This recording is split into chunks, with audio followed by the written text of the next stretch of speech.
Avez-vous peur de la mort? Cette chose tout à fait naturelle, et qui pourtant terrorise plus d'un, quand beaucoup d'entre eux ignorent où est-ce qu'ils vont atterrir, ou même s'ils vont atterrir quelque part. Si vous êtes dans ce cas de figure, alors j'ai quelque chose qui devrait vous intéresser. Ceci s'appelle le rituel du sang. Comme son nom l'indique, avec celui-ci, votre groupe sanguin, quoi qu'il soit, deviendra compatible avec n'importe lequel, vous donnant un accès illimité à toutes les greffes d'organes, vous permettant ainsi de vous réparer indéfiniment. Et peut-être que cela vous offrira une immortalité. Après tout, la science fait des progrès tous les jours. Remplacez-vous maintenant et reconstruisez-vous dans 50 ans. Tout est possible. Sa réalisation n'est pas spécialement compliquée. Et il n'y a pas de risque non plus. Il vous faudra cependant quelques accessoires afin que tout fonctionne. La première étape consistera à s'installer seul, et cela est obligatoire. Seul, dans une pièce, entre 2 heures et 3 heures du matin. Placez-vous au centre de la pièce et restez le plus possible dans le noir. La seule source de lumière que vous aurez le droit d'avoir seront des bougies que vous allez devoir disposer tout autour de vous, dans un cercle quasiment parfait. Donc au préalable, essayez de dessiner celui-ci plus tôt dans la journée, afin de vous faire un repère. Pour réaliser ce rituel, vous allez devoir essayer d'attirer une entité. Quelle est-elle? Il vaut mieux pour vous que vous ne sachiez pas. Sachez seulement que pour l'attirer, vous allez devoir le payer de votre sang. Cela va peut-être vous donner une petite idée de ce qui va venir vous voir ce soir-là. Pour offrir votre sang, vous allez devoir le stocker dans un petit contenant. Mais attention, vous ne pouvez pas tricher avec cette étape. Vous devez d'abord vous installer, allumer les bougies, puis prélever votre sang avec une seringue, une poche de transfusion ou n'importe quoi d'autre. Du moment qu'il est très facile à boire ou à transporter, le reste n'a aucune importance. La créature qui viendra ce soir vous voir n'aura peut-être pas faim à ce moment précis. Alors si vous voulez qu'il soit intéressé, offrez-lui la possibilité de consommer sur place ou à emporter. Un détail très important, cette créature a tendance à aimer les mets de luxe. Alors si vous lui servez dans une assiette sale, ou pire encore, que vous versez votre sang par terre, il n'y touchera certainement pas. Comme je vous l'ai dit, vous ne risquez rien. Il ne vous sautera pas dessus en représailles. Mais il partira simplement. Et laissez tomber. Plus jamais de votre vie vous ne le reverrez. Si vous avez respecté tous ces détails, commencez à prélever votre sang, puis placez-le à l'extérieur de votre petit cercle de bougies. Et un bon conseil, fermez les yeux et attendez que cela passe. En général, la créature vient très rapidement. L'odeur du sang et des bougies qui se consument devrait très rapidement l'attirer. Pas besoin de formule, ni d'autre chose, pour le faire venir à vous. Plusieurs personnes ont été tentées de laisser la porte ou une fenêtre ouverte, car la logique voudrait que la créature passerait par ici, afin de vous rejoindre. Croyez-moi que cette créature arrive toujours à entrer là où elle veut passer. Elle n'a absolument pas besoin de votre aide, au contraire même. Verrouillez votre maison et assurez-vous qu'il n'y a aucun passage, aussi bien qu'elle reste sage et très agréable, que ses congénères, eux, pourraient très facilement prendre la mouche et vouloir des plus grosses quantités, sans rien vous offrir en échange. Et le fait que votre porte soit ouverte serait pour eux comme une très belle invitation. À ce moment du rituel, vous attendez encore dans le noir. Vous saurez quand la créature sera là, quand vous entendrez les bougies s'éteindre les unes après les autres.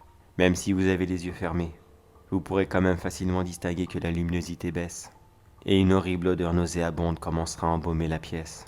La créature avancera lentement vers vous, sans un bruit dans un premier temps, et attrapera l'objet qui contient votre sang. Là encore, il y a 2 cas de figure possibles. Soit la créature n'a pas assez de sang, et elle attend simplement que vous lui donniez une plus grosse quantité.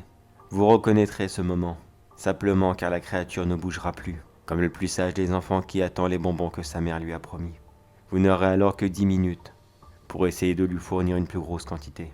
Si vous n'avez pas réussi au bout de ce délai, la créature prendra son dû, mais en échange vous ne recevrez rien. Elle repartira simplement avec, mais pas totalement vexée. Elle comprendra simplement qu'elle vous a pris de court. et vous pourrez réessayer d'ici une semaine. Deuxième cas de figure, vous avez donné suffisamment de sang. La créature va donc tourner autour de vous et éteindre le reste des bougies. À ce moment, elle commencera à vous renifler et vous sentirez l'odeur nauséabonde qu'elle dégage de plus en plus forte. Elle tournera comme ça autour de vous pendant 5 et 10 minutes. Pour beaucoup, sa présence est tout simplement insoutenable. Mais il faut tenir bon. Gardez les yeux fermés. Ne la regardez surtout pas. Comme je vous l'ai dit, elle ne se vengera pas si vous la regardez. Cette créature est très docile et elle ne vous veut que du bien. C'est pour cela qu'elle est venue ce soir. Mais elle n'est pas très agréable à regarder. Une fois sa petite analyse terminée, elle vous attrapera délicatement la main, la tendra vers elle et elle mordra votre poignet de toutes ses forces. Vous ressentirez alors une vive douleur. Mais essayez de ne pas extirper votre main. Laissez-vous faire. Car vous sentirez bien que la créature n'est pas en train de sucer votre sang, mais au contraire, elle injecte quelque chose de nouveau. Ce fameux liquide qui vous permettra de devenir semi-immortel. Cela ne sera pas très long, 30 secondes grand maximum. Une fois que cela est fait, elle repartira d'où elle est venue, en chuchotant un « merci pour ce festin ». Et voilà, votre rituel est terminé. Vous êtes maintenant un semi-immortel. Vous pouvez remplacer tous vos organes par ceux de n'importe qui, recevoir n'importe quelle poche de sang en cas d'accident, et le nombre de plaquettes présentes dans votre sang aura considérablement augmenté, vous permettant de cicatriser très rapidement. Cela ne vous rendra pas immortel non plus. Ne vous prenez pas pour Deadpool, mais vous êtes maintenant prêt à vivre une très longue vie, et une très longue vie en bonne santé. Mais attention à vous tout de même. Vous imaginez bien sûr qu'un tel rituel n'a pas un petit risque. Après tout, on n'a rien sans rien.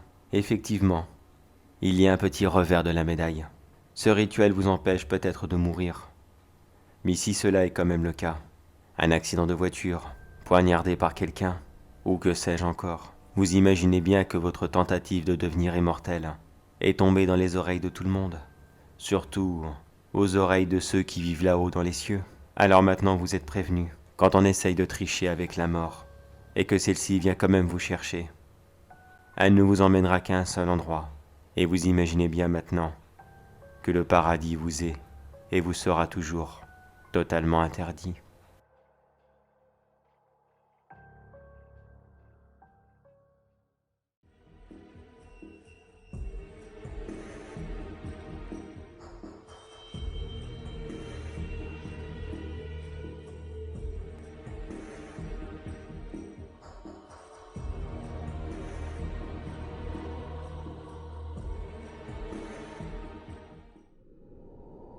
Ring around the roses, pocket full of posies.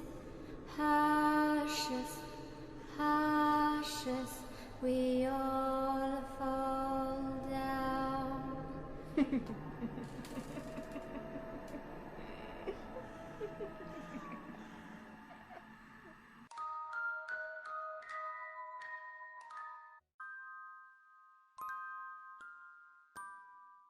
Je m'appelle Robert Derrill. Je fais partie, enfin du moins, je faisais partie, de l'expédition qui aurait dû sensibiliser le public sur le danger du tourisme dans les hautes montagnes. Mais à la place, je me retrouve ici, dans cette grotte, au sommet de l'Himalaya, perdu au milieu de nulle part. Et personne, non personne ne viendra. Tout a commencé il y avait très peu de temps. Quand je me remémore ça maintenant, ça me paraît tellement loin et tellement stupide. J'ai toujours été de nature sympathique. J'adore aider les autres, leur venir en aide. Et bien sûr, pour rien du tout en échange, le simple plaisir de faire du bien était pour moi la chose la plus gratifiante qu'on ne pouvait avoir.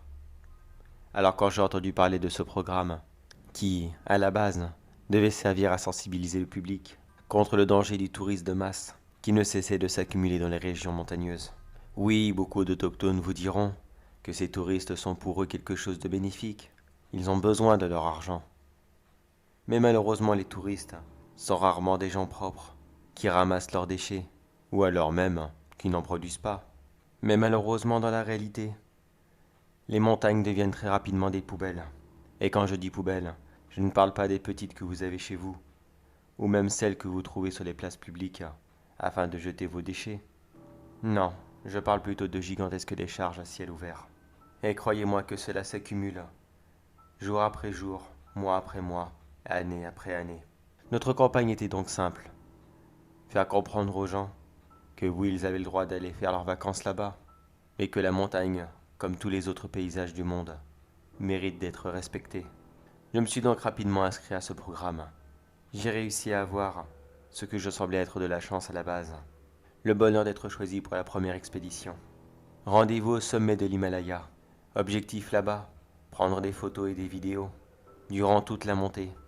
Observer la montagne de son sommet, tout en filmant tous les déchets qui étaient présents sur place, afin de faire comprendre au monde à quoi pouvait bien ressembler l'un des plus grands sommets. Puis redescendre, afin de préparer le plus gros documentaire choc qui n'ait jamais existé. Enfin du moins, ça c'était sur papier bien sûr, car rien ne s'est passé comme prévu. Oui, une fois arrivés sur place, nous avons escaladé. Nous avons pris de très beaux clichés même. Des vidéos incroyables, montrant à quel point l'humanité peut faire preuve d'énormément de mépris envers la nature. Mais nous n'avons jamais réussi à atteindre ce sommet. Pas qu'il était infranchissable, ou que nous sommes tombés dans une tempête de neige. Non, malheureusement la vérité était bien plus sinistre encore. Ça a commencé pendant une soirée. Nous avions posé les tentes, et on s'apprêtait à passer une nuit très fraîche, mais vraiment très bien méritée. Normalement, il ne faut pas aussi longtemps pour gravir cette montagne. Mais quand vous vous arrêtez toutes les 5 secondes, afin de prendre des photos et des vidéos, du coup, ça devient beaucoup plus difficile. Le campement était posé, et la nuit était déjà bien avancée. Tout le monde était en train de dormir, quand je me suis réveillé pour aller pisser. Bien sûr, je ne suis pas sorti de ma tente. Pas que j'avais peur du noir, loin de là. Mais tous les bons alpinistes vous diront qu'il ne faut jamais sortir de sa tente le soir. C'est ce qui est malheureusement arrivé à une alpiniste, qui est naturellement sortie en pleine nuit. Exactement pour les mêmes raisons, mais qui malheureusement n'a pas vu le gouffre devant elle, et qui a fait une chute mortelle. Alors par mesure de sécurité, j'ai tout simplement fait ma petite affaire dans une bouteille. Bouteille qui, bien sûr, je l'ai ramenée avec moi pour mon chemin du retour. Mais c'est là que je l'ai entendu pour la première fois. Un énorme cri. Hurlement ou je ne savais pas ce que c'était encore à ce moment. Juste un son très fort, qui pouvait provenir de n'importe où. Je n'ai pas immédiatement pensé à quelque chose de bizarre. À mes yeux, il s'agissait sûrement d'un randonneur qui s'était égaré et qui devait simplement appeler à l'aide, car il avait peur de mourir de froid. Je suis donc sorti de ma tente, puis à l'aide de mon téléphone, j'ai éclairé celle des autres et je les ai appelés. Sans m'aventurer dans la poudreuse, j'ai réussi à les réveiller un par un et à leur demander d'écouter ces cris qui ne cessaient de se répéter. Bien sûr, eux aussi ont pensé à la même chose. Nous avons discuté quelques instants, puis nous avons décidé d'aller voir dans la direction d'où provenaient les cris. Nous sommes là pour une mission humanitaire. Si nous ignorons quelqu'un, cela irait complètement à l'encontre de nos idées. Pour éviter tout problème, nous avons commencé à nous attacher les uns aux autres, à l'aide d'une très grande corde. Si l'un d'entre nous tombait, les autres pouvaient facilement les récupérer. Mais il fallait tout de même un peu d'écart entre nous, au moins être sûr de recouvrir un minimum de terrain, afin d'essayer de le retrouver plus vite. Nous avons dû avancer comme cela pendant une bonne heure. Enfin, il me semble. Ça m'a paru tellement long. Nous étions presque arrivés au cri à ce moment. Nous avions tellement hâte de voir qui était capable de crier aussi fort.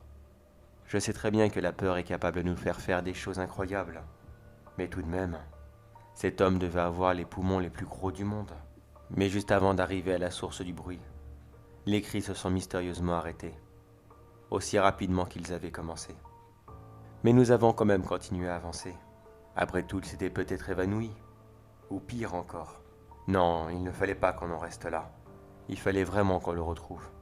Mais ce que nous avons trouvé à la place était bien pire que tout ce que j'aurais pu imaginer. Oh oui, bien sûr, les cris ont recommencé.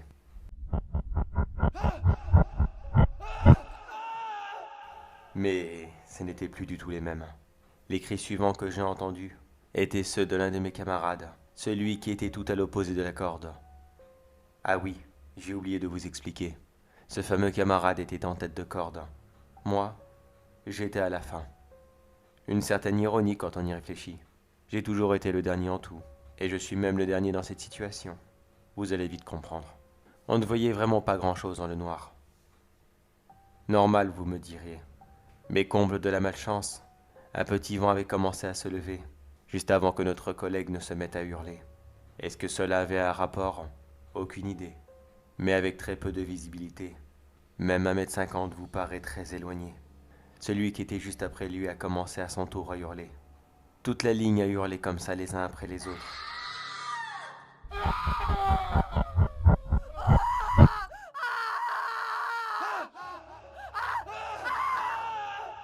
Presque ainsi de suite. Nous étions une dizaine, et j'ai entendu toutes ces voix différentes, hurler et appeler à l'aide. Je m'attendais moi aussi à voir quelque chose de spécial. Je ne savais même pas qu'est-ce qu'ils avaient. J'ai tout simplement cru qu'ils étaient tombés sur un corps congelé, ou sur le pauvre malheureux qui nous appelait à l'aide, et que cela les avait énormément surpris, de le trouver dans une condition physique des plus déplorables. Mais je n'ai jamais été très fort pour comprendre la signification des cris. Ce n'était pas des cris à l'aide, enfin du moins, pas des cris à l'aide pour quelqu'un d'autre, mais pour soi-même. Les 10 membres du groupe ont presque disparu comme cela les uns après les autres. Les 2 derniers avant moi ont dû comprendre très rapidement ce qu'il se passait. Ils ont voulu se sauver, et dans la hâte, ils ont fait tomber leurs torches par terre, nous rendant encore plus aveugles. Mais eux non plus n'ont pas réussi à s'en sortir. Quelque chose a tout simplement tiré sur la corde à laquelle nous étions attachés. L'avant-dernier a hurlé une fois de plus de toutes ses forces. Puis plus rien. Le dernier, celui juste avant moi, était là en train de se battre tout seul avec cette corde, qui ne cessait de le tirer dans une direction que je ne voyais pas. J'imagine que lui, oui, il devait voir cette chose, ce danger, qui était là bien présent, mais qui à mes yeux était complètement invisible. Le dernier geste qu'il ait fait fut une tentative de couper la corde avec un couteau qu'il avait sur lui, mais il n'en a malheureusement pas eu le temps. Lui aussi est parti en avant, entraîné par je ne sais quoi à ce moment, à la différence qu'il était suffisamment près pour que je puisse entendre ces bruits immondes, de membres arrachés, de viande mastiquée, d'eau brisée, et j'en passe encore, tous ces bruitages gore, comme si on l'éventrait sur place, ou pire, je ne peux même pas imaginer ce qu'il a pu ressentir. J'ai vite compris que ce que je ne voyais pas, et qui était bien là, ne me voulait vraiment pas du bien, et que j'allais sûrement être le prochain sur la liste. Comprenant que cette chose était en train de manger, j'ai hésité un court instant. Oui, j'avais peur, et je voulais m'enfuir. Mais visiblement, ils ont dû tous essayer les uns après les autres de s'enfuir en tirant sur la corde, mais comme des simples poissons accrochés à la ligne d'une canne à pêche, ils se sont tout simplement fait attraper. Je ne pouvais donc pas m'enfuir, enfin du moins, pas dans cet état. J'ai donc pris mon courage à deux mains, et j'ai profité que cette créature, quoi qu'elle soit, finisse son festin, pour m'élancer et attraper le couteau, et me dégager de son emprise. Et c'est ce que j'ai réussi à faire. J'ai littéralement sauté dessus, et j'ai coupé aussi rapidement que je pouvais. À ma grande surprise, et à mon immense joie, la corde a cédé plus rapidement que je le pensais. J'étais prêt à partir, mais juste avant que je ne tourne le regard, et que je parte dans une direction, autre que celle de la mort. Je l'ai vu. Je l'ai vu, certes un court instant, mais croyez-moi que je l'ai vu. Je ne sais pas trop ce que c'était. Le Yéti sûrement. Oui, je pense que je vais l'appeler le Yéti. Même si ce n'est pas lui. Au moins ça va donner une image pour tous ceux qui liront ce que j'écris actuellement.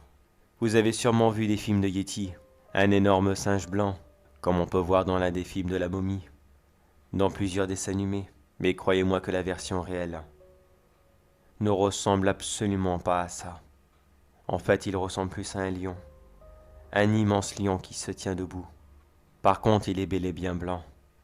Enfin, du moins, il devait être blanc avant qu'il commence à nous chasser. Car quand je l'ai vu, il était maculé de sang et complètement rouge. Comme je vous l'ai dit, cela n'a duré qu'un court instant, et je ne pourrais pas le décrire en détail.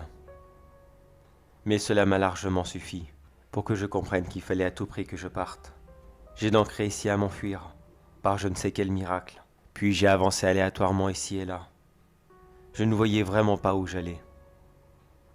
Et puis très franchement, je m'en fichais éperdument. Du moment que j'arrivais à semer cette chose, c'est tout ce qui comptait. Je ne sais pas pourquoi il m'a laissé partir. Sûrement était-il repu. Après tout, il venait d'avaler 9 personnes. Certes, il était grand, mais tout de même, ou peut-être qu'il avait envie de jouer avec moi. Je savais bien qu'il était là. Moi, je courais dans la neige. Je me fatiguais rapidement. Je transpirais à grosses gouttes. Mais lui, il ne ressentait rien de cela. Je l'entendais tout autour de moi. Je ne pouvais toujours pas le voir. Et très franchement, je n'avais vraiment pas envie de le revoir. Mais j'entendais ses pas derrière moi, sa respiration rauque, et les petits bruits de mastication qu'il ne cessait de faire. Il m'a donc suivi comme cela pendant plus de 2 heures. Puis j'ai réussi à trouver cette grotte, sans savoir s'il était encore derrière moi. Je me suis engagé dedans. Je sais, c'est peut-être stupide dit comme ça. Vraiment, vraiment stupide. Mais j'étais complètement fatigué, trempé. Je n'en pouvais plus. Il fallait que je me pose. Celle-ci n'était pas très profonde. Je n'ai fait qu'avancer quelques mètres dedans, puis je me suis assis sur la première pierre venue, afin de pouvoir enregistrer tout cela. Ça fait une petite demi-heure maintenant que je suis ici. Est-ce que je sortirai vivant? Non. Bien sûr que non. Je ne me fais pas d'illusions. Comment je le sais? C'est tout simple. La nuit est finie. Le soleil commence à se lever, et quand je regarde l'entrée de cette grotte, je vois une silhouette blanche qui se dessine au loin dans le paysage. Celle-ci est maculée de sang, et elle ne fait qu'une seule chose. Elle me regarde. Elle me regarde patiemment, et attend le moment que je vais sortir, afin de m'attraper, et faire de moi le dessert du plus beau repas qu'elle n'a sûrement pas fait depuis plusieurs jours certainement.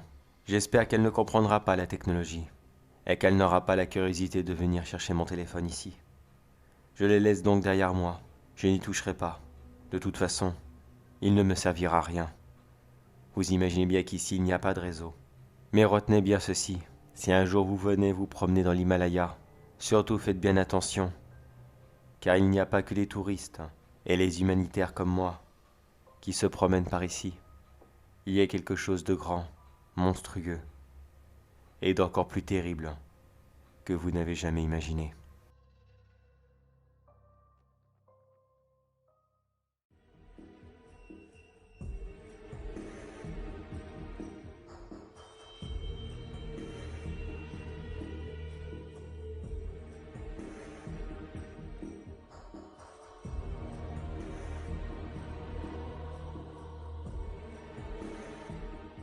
Ring around the rosy pocket full of posies. Ashes, ashes, we all fall down.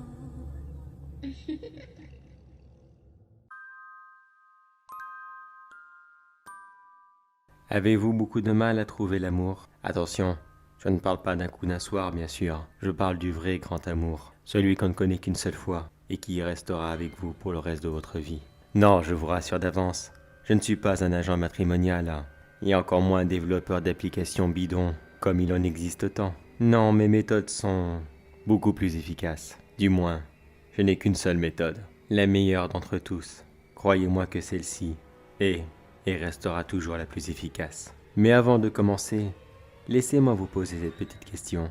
Êtes-vous prêt à aller jusqu'au bout, afin de trouver l'amour de votre vie? Êtes-vous prêt à faire quelque chose qui pourrait vous tourmenter jusqu'à la fin de vos jours, vous empêchant de dormir sans faire le moindre cauchemar, vous rendant toujours parano, et qui vous plongera très certainement dans une angoisse permanente? Si c'est le cas, alors félicitations à vous. Vous êtes prêt. Prêt pour le rituel de l'amour. Il se réalisera intégralement dans votre voiture. Alors un petit conseil, essayez de bien l'entretenir avant de commencer. Un petit brin de ménage ne fera pas de mal. C'est quand même l'amour de votre vie que vous allez recevoir dedans, ce n'est pas rien. Avant de commencer, vous n'aurez besoin que d'un seul objet. L'objet qui correspondra exactement à ce que vous recherchez. Si vous recherchez une femme, prenez un objet rose. Si c'est un homme, un bleu. Je vois déjà plusieurs d'entre vous me dire que cela est complètement sexisme, Croyez-moi que votre futur passager n'en a rien à faire de ces histoires, et qu'il sera là uniquement parce qu'il le voudra bien. En général, il est très occupé, alors ne le faites pas perdre son temps, et soyez rapide dans votre demande. Vous devez attendre plus de 2 heures du matin. Prenez place dans votre véhicule, installez l'objet sur le tableau de bord, juste à côté de vous, et commencez à rouler. Vous pouvez aller n'importe où. Si vous habitez dans une grande ville, vous pouvez rester à l'intérieur, mais je vous recommanderais de sortir plutôt de celle-ci, afin d'aller errer dans la campagne, ou le mieux encore, dans les bois, car il faut impérativement que vous restiez dans le noir. Votre passager n'est pas encore arrivé, mais cela ne devrait plus tarder. Avant qu'il n'arrive, essayez de bâcher le rétroviseur de votre voiture, ou si vous pouvez, enlevez-le. Pourquoi me demandez-vous? Disons simplement que cette personne n'a pas un physique très facile, et que si vous le voyez, vous risqueriez d'être très déconcentré dans vos futures réponses. Et comme je vous l'ai dit, il n'a pas de temps à perdre. Pour le faire apparaître, il suffira simplement de s'imaginer en train de passer un bon moment avec votre future chérie, se disant que vous avez besoin d'aide et que vous êtes prêt à faire n'importe quoi pour que cela arrive. Quand vous serez plongé dans le noir et que vous penserez très fort à cela, c'est à ce moment qu'il apparaîtra. Vous entendrez sa voix, vous demandant si vous pouvez le déposer quelque part. Il citera un lieu que vous connaîtrez.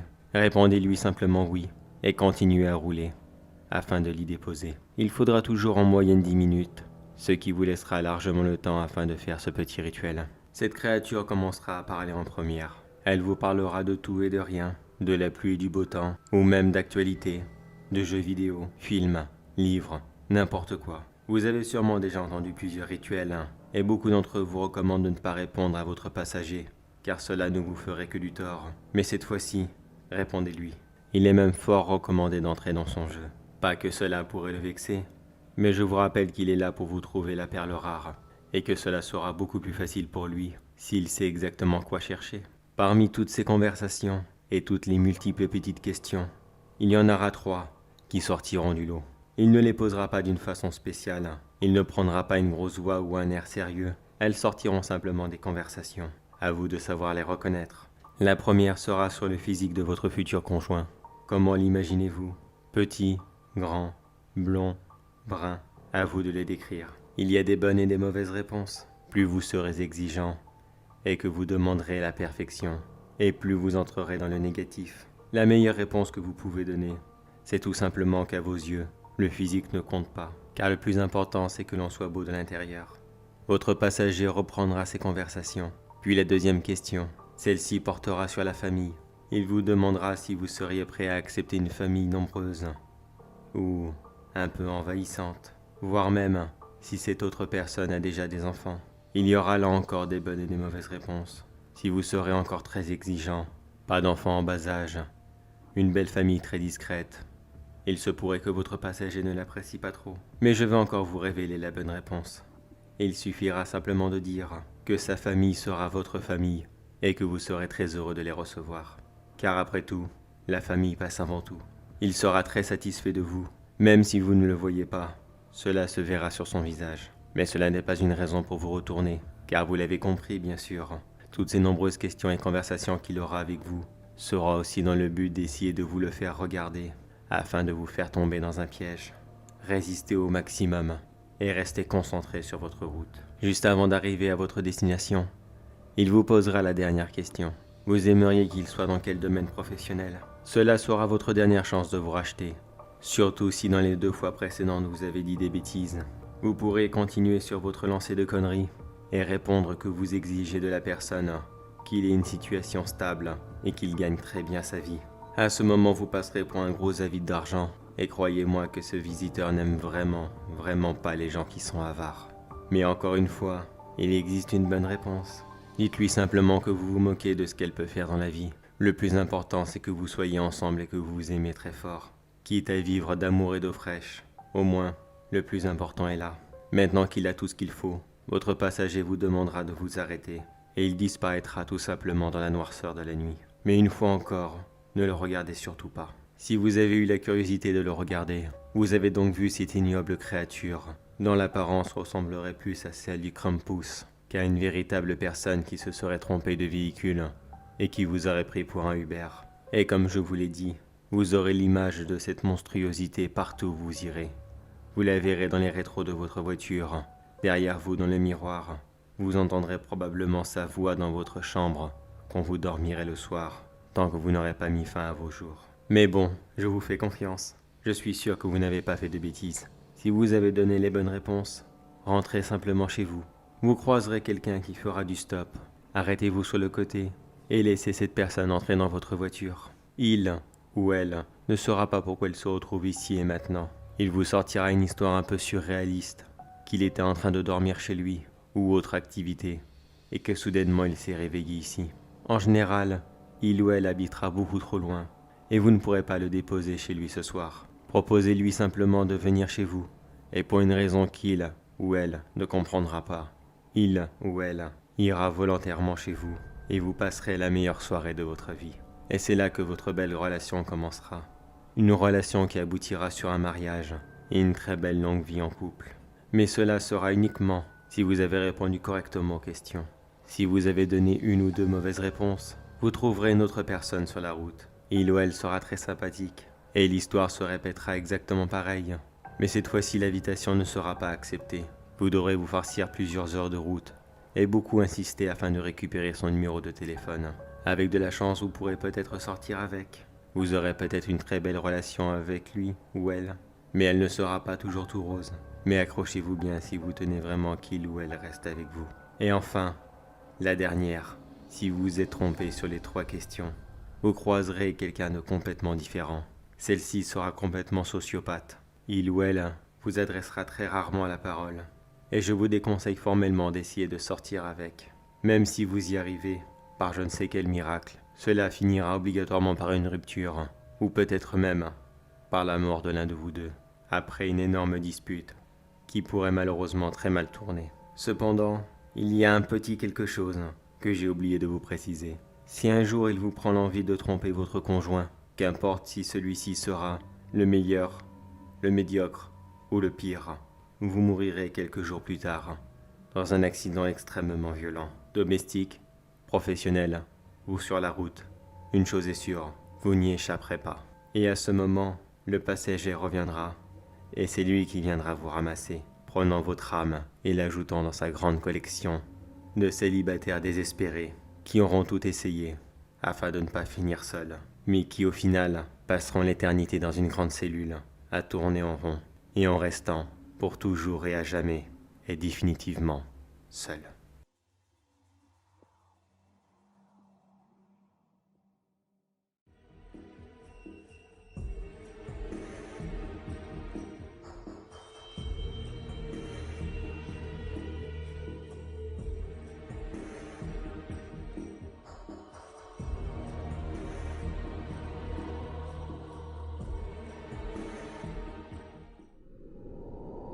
Ring around the roses, pocket full of posies.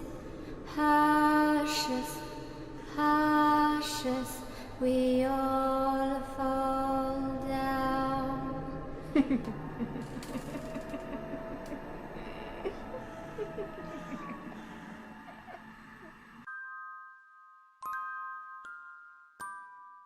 Quelle ironie dans cette situation.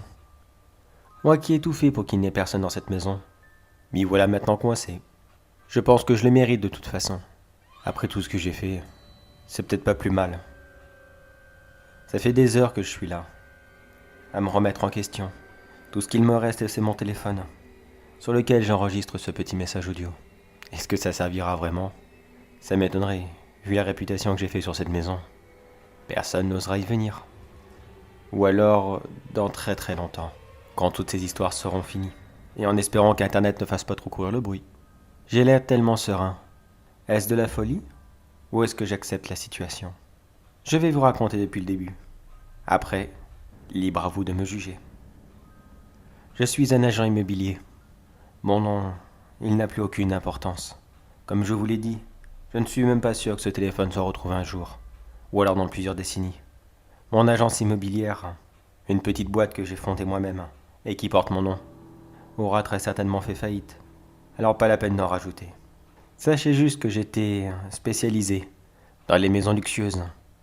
Attention, je ne parle pas des quelques maisons qui dépasse une valeur de 500 000. Non, je parle de vrai luxe.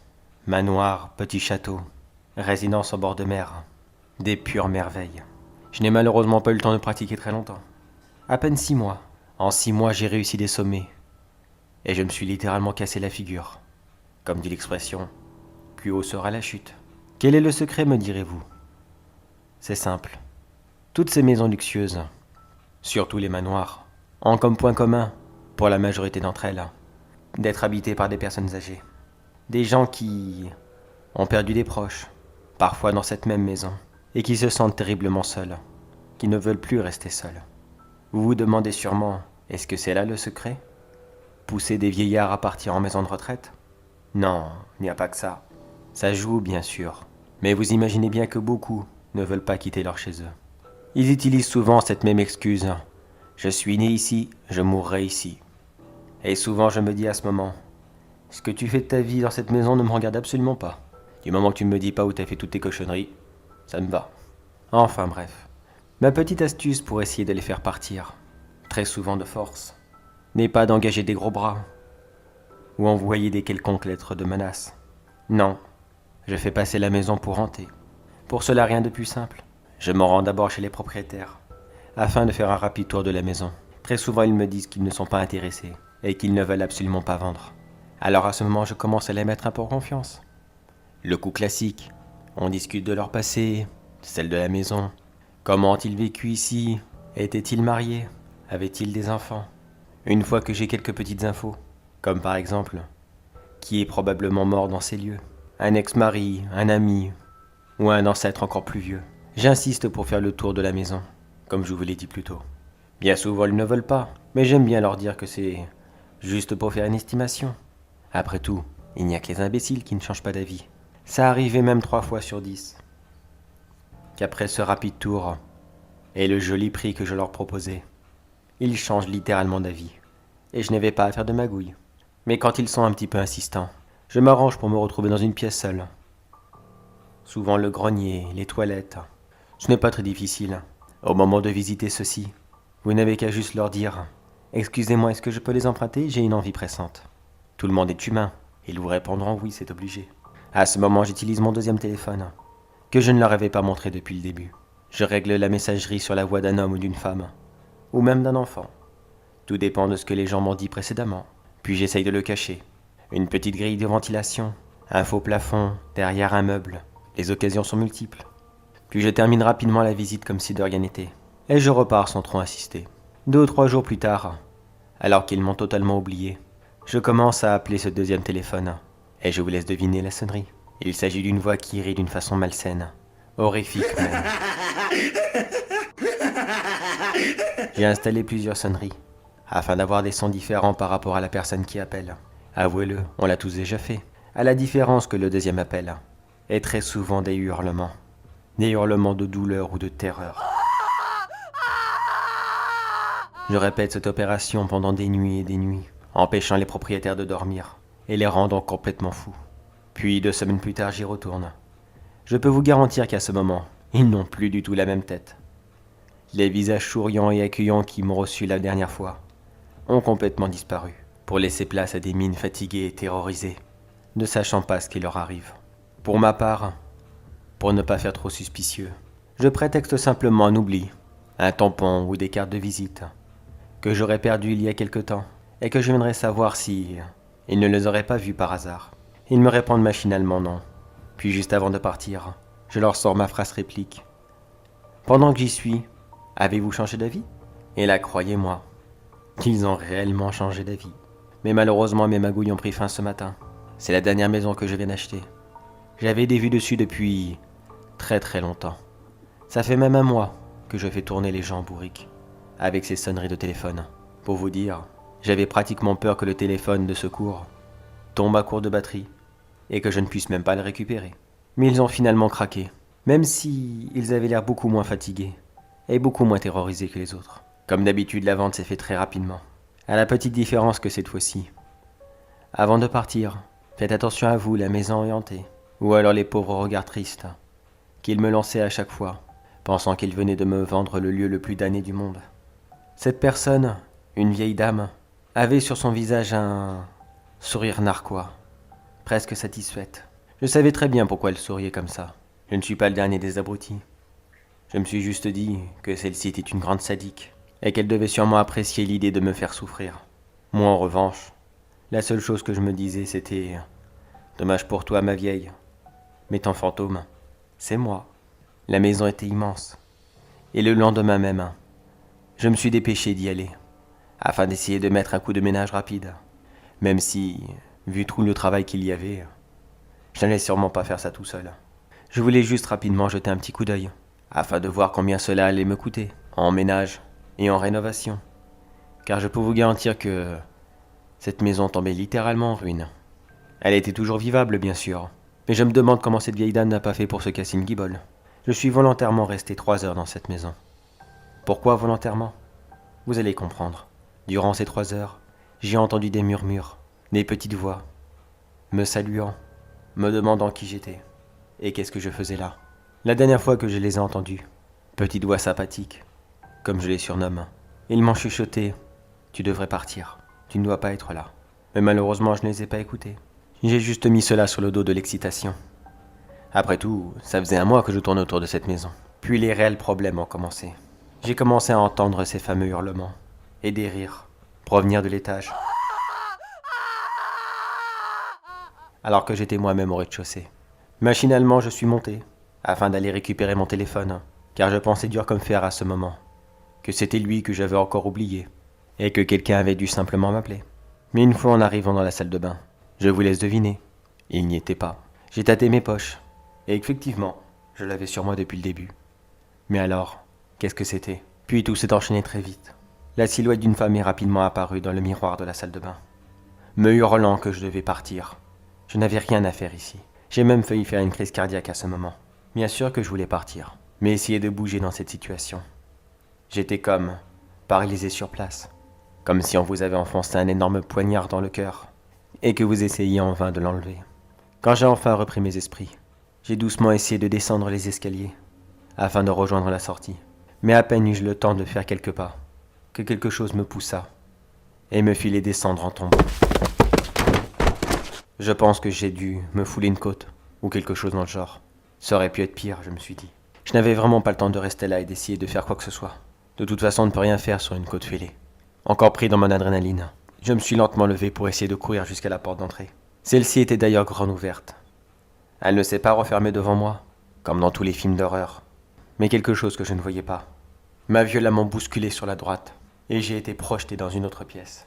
Une pièce que je n'avais même pas visitée, car, pour être honnête, je n'avais même pas porté attention. Durant la visite, la vieille dame m'avait dit de ne pas faire attention à cette salle, qu'il ne s'agissait que d'un vieux cellier, qu'elle n'utilisait même plus. Quand j'ai repris mes esprits, j'ai rapidement remarqué que oui, j'étais dans une espèce de petite pièce noire, sans fenêtre. Je n'ai même pas eu le temps de me relever. Cette fois-ci, la porte s'est fermée devant moi, ce qui me plongea dans les ténèbres. J'ai pris mon téléphone et rapidement éclairé mon environnement, afin de voir ce qui m'attendait. Même si très franchement, je n'avais vraiment pas envie de le faire. C'était un véritable cimetière des horreurs. Un cellier, oui. Il y avait des bocaux sur les étagères, et chacun d'entre eux contenait quelque chose qui avait dû être vivant auparavant. On avait de tout. Des tout petits bocaux contenant des animaux, à des plus gros, de 10 ou 20 litres, qui contenaient plusieurs enfants, et sûrement même des fœtus, qui avaient probablement été avortés puis tués, peu de temps avant leur naissance. La vieille dame m'avait bien dit qu'elle n'avait jamais eu de descendants. Jamais eu de descendants, mon cul, oui. Elle en avait eu, elle devait juste en avoir trop honte, ou je ne sais encore quelle raison, mais ils étaient tous là. Une bonne dizaine d'enfants dont la vie avait été arrachée beaucoup trop tôt. Il y avait aussi plusieurs membres humains, des adultes pour la majorité, et aussi quelques parties de corps d'enfants, qui devaient avoir sûrement 7 ou 8 ans. Ce qui explique les nombreuses voix que j'ai entendues, probablement hantées par toutes ces âmes, qui n'ont jamais connu le repos. Et maintenant me voilà coincé avec eux. J'ai essayé à plusieurs reprises d'ouvrir cette porte. J'ai bourriné dessus, j'ai essayé de l'enfoncer. J'ai hurlé quand on vienne me sauver. Et bien sûr, j'ai appelé à l'aide avec mon téléphone. Mais il n'y a aucun réseau dans cette vieille maison. Même les appels d'urgence ne fonctionnent pas. Bordel, c'est bien ma veine. Me retrouver ici. Ah, enfin. Cela fait plusieurs heures maintenant que je suis là. J'ai appris à l'accepter. Je prends sur moi. Comment me diriez-vous ? N'importe qui dans cette situation hurlerait. essaierait de défoncer les murs, exploserait sûrement les bocaux par terre, même si cela est vraiment dégueulasse. Non, j'ai trouvé une petite occupation. Disons simplement que plusieurs esprits qui vivent dans cette maison ne sont pas tous mauvais. J'ai même revu la femme dans le miroir. Elle est passée quelques minutes et elle m'a raconté son histoire. Comment autrefois elle travaillait ici comme simple femme de ménage. Puis les enfants sont venus à leur tour. Les uns après les autres, ils m'ont raconté leur passé. Certains étaient là depuis les années 40, me parlant d'une période que je n'ai vraiment pas connue. D'autres encore sont là depuis les années 80 et 90. Nous avons donc échangé quelques vieux souvenirs, étant donné qu'eux, ils se souviennent de tout. À leurs yeux, ils ne sont morts que quelques heures. Puis il y a eu cet homme, un vieillard, qui était le mari de l'ancienne propriétaire. Il m'a raconté son passé, toute son histoire tragique. Lui et sa femme qui essayaient désespérément d'avoir des enfants, mais qui n'avaient jamais le droit d'entrer ici, sous prétexte que cette pièce était le jardin secret de sa femme, et qu'il respectait cette intimité. Mais le jour qu'il l'a découvert, elle s'est mise en colère, car il avait compris que tous ses efforts de vouloir fonder une famille, c'était elle qui lui détruisait au fur et à mesure. Pris dans sa colère, cette femme tua son ex-mari. Il est actuellement sous mes pieds. Elle a détruit la chape de béton, puis elle a mis son corps en dessous, afin d'en fabriquer une nouvelle. Lui, elle ne voulait plus le revoir. Hors de question de le mettre dans un bocal, pour qu'il décore les étagères avec les autres. Il est encore là, avec moi, juste devant moi même. Nous échangeons encore quelques anecdotes du passé. Je lui raconte les mauvaises choses que j'ai faites. Mais lui, il a la bonté de ne pas me juger. Il comprend mes choix et mes actions. Car comme il le dit, le monde où nous vivons maintenant est devenu complètement fou. Et si on n'essaye pas de se démarquer un petit peu, il finira par nous détruire. Même si pour moi, il s'arrête là. J'ai beau essayer de lui demander « Qui m'a enfermé? Pourquoi suis-je ici? Laissez-moi partir. » Malheureusement, ce n'est pas lui qui commande. Il y a quelqu'un d'autre. Le premier époux de cette femme. Apparemment, il était beaucoup plus monstrueux qu'elle. Et sa méchanceté envers l'humanité tout entière lui en a fait avoir une crise cardiaque à cause du surnombre de montées d'adrénaline qu'il ressentait à chaque fois qu'il tuait quelqu'un. Cet esprit beaucoup trop puissant, car étant le plus vieux ici, me bloque la porte et m'empêche de partir. Alors tant pis, si c'est comme ça que je dois finir. Au moins j'aurai le mérite de finir ma vie avec des gens merveilleux. Alors que moi je ne l'ai jamais été. J'ai toujours été la pire des crapules. Et même durant la fin, j'ai acquis cette maison d'une façon malhonnête. Et pourtant, ces gens sont là. Et ils ne me jugent pas. Maintenant, je n'ai qu'une seule chose en tête. J'ai hâte de les rejoindre dans cette grande maison. Car après tout, quoi de mieux pour passer l'éternité qu'une deuxième famille complètement formidable.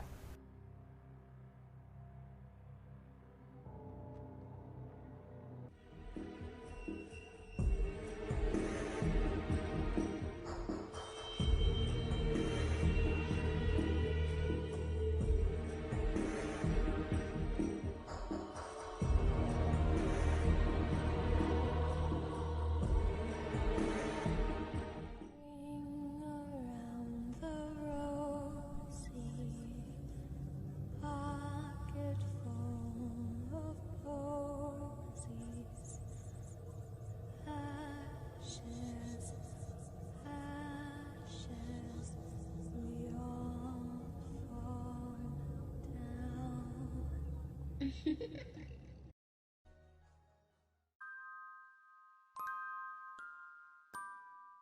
J'ai toujours été un grand fan du paranormal. Quand j'y repense maintenant, je n'avais que ça de toute façon. Ça et les quelques rares amis qui voulaient bien m'adresser la parole de temps en temps. J'ai certainement lu toutes les histoires, vu tous les documentaires, tous les films, tout ce qui existait. Mais je n'en avais jamais assez. Il fallait que je découvre moi-même. Il fallait que je voie. Qu'est-ce que c'était? Avec mon petit groupe d'amis, nous avons donc commencé à visiter ici et là les petites maisons abandonnées, les châteaux hantés et autres petits folklores de notre pays. Mais j'avoue que cela n'était jamais très satisfaisant. Trop peu de résultats. Bon, oui, il y a eu quelques photos et quelques sons assez spéciaux enregistrés, mais jamais rien de bien exceptionnel. Il y avait surtout un endroit qui me plaisait plus que tout au monde. Un endroit qui a toujours été un rêve et qui n'était un secret pour personne de toute façon. Dès que nous parlions de paranormal, systématiquement la forêt d'Aojigahara revenait rapidement dans ma conversation. Et mes énormes envies de vouloir la visiter. Le jour de mes 25 ans, mes amis m'ont fait l'immense surprise de m'acheter un billet d'avion. Pour moi, et pour eux bien sûr, afin de faire un petit tour au Japon, et bien sûr d'aller visiter cette forêt. J'étais tellement heureux ce jour-là. Je crois même que ça a été la dernière journée que j'ai été heureux. Enfin du moins, extrêmement heureux bien sûr. Notre séjour là-bas était déjà tout programmé. Nous devions rester une semaine. D'abord visiter les villes, les restaurants, salles d'arcade bien sûr, pour continuer avec quelques lieux touristiques, et terminer avec la fameuse forêt. La forêt hantée, dont jamais personne ne ressort. Enfin du moins, c'était sa réputation. Réputation que je croyais fausse bien sûr. Si j'aurais su. Cela n'a duré que 2 jours. 2 jours qui ont suffi pour massacrer ma vie. À la base, elle n'était pas bien belle. Voyez-vous, je n'ai pas de parents, ni de frères, ni de sœurs. J'ai toujours eu du mal à me faire des amis. Et mon petit groupe était les seuls que j'avais eus. Depuis pratiquement toujours quand j'y repense. La forêt se trouve assez loin des grandes villes. J'ai été obligé de faire un arrêt voiture, aussi souvent que possible pour vérifier l'essence, et aussi par curiosité, car j'avais vraiment envie d'entendre les anecdotes des habitants, qui racontaient de superbes histoires par rapport à cette forêt. Beaucoup m'ont mis en garde, me suppliant de ne pas y aller. Mais que voulez-vous? L'appel de l'aventure et de la curiosité est toujours plus forte. Nous sommes donc arrivés là-bas un vendredi matin. À la base, cela ne devait durer qu'une seule journée, car l'avion repartait dimanche, et nous n'avions pas ce qu'il faut pour acheter un nouveau billet. Mais maintenant, de toute façon, cela ne sera jamais nécessaire. Même si j'étais un grand fan de paranormal, je ne croyais pas vraiment que cette forêt était hantée. Bien sûr, je savais bien qu'elle avait des pièges, comme ces énormes trous ici et là, provoqués à cause des coulées de lave du mont Fuji juste à côté. Pour éviter ce problème, nous avions trouvé une petite technique assez simple. On s'est tout simplement attachés les uns les autres, avec une corde de 2 mètres entre nous, qui permettait aux autres de rattraper celui qui tombait dans un trou très facilement. Et je dois dire même que cela m'a sauvé plusieurs fois. Mélangez ma maladresse et mon pied gauche, et vous obtenez un empoté comme moi. Tout ce que j'avais à reprocher à cette forêt, à part son côté très silencieux, hormis quelques hiboux ici et là, qui ont d'ailleurs été les seuls animaux que nous avons croisés. Mais tout est parti en live très très rapidement. À croire que ce soir-là, l'esprit, le fantôme ou je ne sais quoi de la forêt n'avait pas spécialement envie de jouer avec nous, et avait envie de nous achever très très vite. Dans le fond, je pense que ce n'est pas plus mal. Je n'aurais pas réussi à supporter ça pendant des jours et des jours. La première à être partie était mon amie Rebecca. Elle est simplement sortie de sa tente en courant, tout en hurlant qu'elle arrivait. Sa grande sœur était là et qu'elle allait la sauver. Mais c'était impossible. Sa sœur était morte depuis bien longtemps. Elle ne pouvait pas se trouver là, pas dans cette forêt. Kevin a été plus rapide que moi et lui a couru après. Enfin du moins, il a essayé de lui courir après. La pauvre Rebecca est tombée tête la première dans un trou. Et elle s'est brisé la nuque. Kevin est rentré en pleurs. Il était assez proche d'elle. Et maintenant, c'était terminé. La forêt l'avait emporté. On avait tous compris que quelque chose n'allait pas. Nous avons donc décidé de rentrer immédiatement. Il était certes plus de 4 heures du matin, mais hors de question de passer une minute de plus ici. Tout en rangeant nos affaires, ce fut au tour de Kevin d'être emporté. Ou plutôt, de s'emporter lui-même. Nous avons tous entendu en même temps la voix de Rebecca, qui appelait Kevin à l'aide. Il me parlait souvent d'elle, et des mots qu'il avait toujours rêvé d'entendre dire. Il rêvait tellement de l'entendre l'appeler mon chéri, et plein d'autres petits mots d'amour comme cela. Et c'est exactement ce qu'il a entendu. La fausse Rebecca a appelé Kevin. Viens mon chéri, viens m'aider. Alors que celui-ci l'avait vu mourir. Pour une raison qui m'échappe complètement. Il est parti sans réfléchir. Et nous n'avons pas eu le temps de le rattraper. Il a couru en direction du lac le plus proche. Et il a continué à marcher dedans, puis à nager jusqu'au milieu du lac, afin de plonger pour ne plus jamais y remonter. Nous n'étions plus que 3 à ce moment. Nous avons laissé nos affaires sur place et nous sommes partis directement. C'est ce qu'on aurait certainement dû faire. Kevin serait peut-être encore des nôtres. Le second fut Elliot à partir. Il entendit la voix de sa mère, lui demandant de venir avec elle, qu'il fallait qu'il rentre à la maison. Le pauvre Elliot avait toujours été très proche de sa mère, et celle-ci était partie depuis plus d'1 an. Un cancer généralisé lui avait arraché, le laissant avec un énorme chagrin qu'il n'osait jamais parler. Je n'ai jamais connu mes parents. Je n'ai d'ailleurs aucun souvenir d'eux. Mais je l'ai compris quand je l'ai vu partir comme ça. Bien sûr, moi aussi j'avais entendu la voix de sa mère, l'appeler à travers les feuillages, mais je ne l'ai pas suivi. Je n'ai même pas cherché à lui courir après. Excusez-moi si cela paraît lâche, mais je ne sais pas. Je me suis dit que dans le fond, Elliot souffrait tellement tous les jours de la disparition de sa mère que s'il disparaissait lui aussi à son tour et qu'il allait la rejoindre, peut-être qu'il serait beaucoup plus heureux comme cela. Et puis de toute façon, à chaque fois que nous essayons d'intervenir, cela ne faisait qu'augmenter notre peine en voyant nos camarades mourir. Alors moi et Mike, mon dernier ami, nous avons continué, sans rien dire. Mike aussi était un orphelin, et lui et moi commencions à croire que nous allions sortir d'ici vivants, que ces choses allaient nous laisser tranquilles, car nous n'avions pas de famille. Mais après avoir marché ici et là, aléatoirement dans la forêt, sans jamais rien trouver, en tournant littéralement en rond, nous avons commencé à entendre la voix d'un professeur que Mike et moi avons eu quand nous étions plus jeunes. Car oui, Mike était mon plus vieil ami. On se connaissait depuis le collège, même si cette amitié s'est construite très lentement. Car à la base on ne se parlait quasiment pas. C'était Rebecca qui nous avait rapprochés, et qui avait d'une certaine façon créé ce petit groupe. À ce moment nous avions entendu la voix de l'un de nos anciens professeurs. Un professeur que Mike voyait comme un père, car il avait fait énormément pour lui. Il lui avait donné beaucoup de cours particuliers, afin de l'aider à se remettre à niveau, par rapport à sa scolarité qui a toujours été très difficile. Ce prof de français était tout pour lui.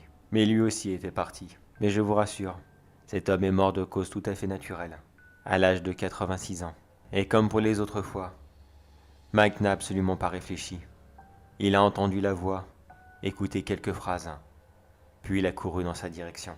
J'ai comme l'impression qu'à chaque fois que quelqu'un entend une voix, il est comme hypnotisé, et il ne peut s'empêcher de la suivre. Je me suis donc retrouvé tout seul, et j'ai continué à marcher pendant des heures, sans savoir exactement où j'allais. À l'heure que j'écris ça, il est actuellement plus de 22 heures. J'ai manqué mon avion, et ma seule chance de quitter ce pays. Je sais pertinemment que je ne sortirai jamais d'ici. Cette forêt est tellement grande, tellement labyrinthique. Et le pire dans cette histoire, tous ceux qui lisent ce résumé vont croire que moi aussi, j'ai fini de la même façon, embarqué par cette chose, à cause d'un mauvais souvenir. Mais malheureusement non. Mes amis ont eu la chance de connaître une dernière fois l'espoir avant de mourir. Mais moi, je n'entends absolument rien. Je vais rester ici, sans eau, sans nourriture, à mourir très lentement, et de plus, complètement seul, comme je l'ai toujours été.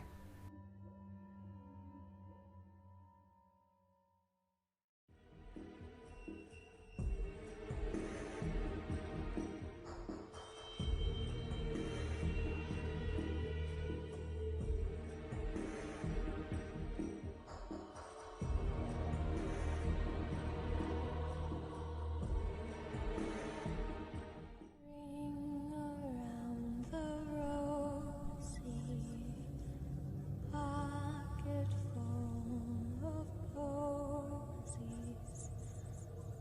Ashes,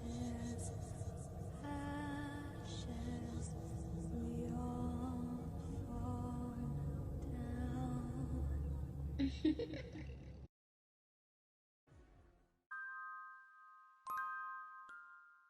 Une youtubeuse d'Urbex était partie pour réaliser l'une des plus belles sorties de sa vie. Elle avait longtemps hésité, soit entre un hôpital abandonné ou une caserne militaire abandonnée elle aussi.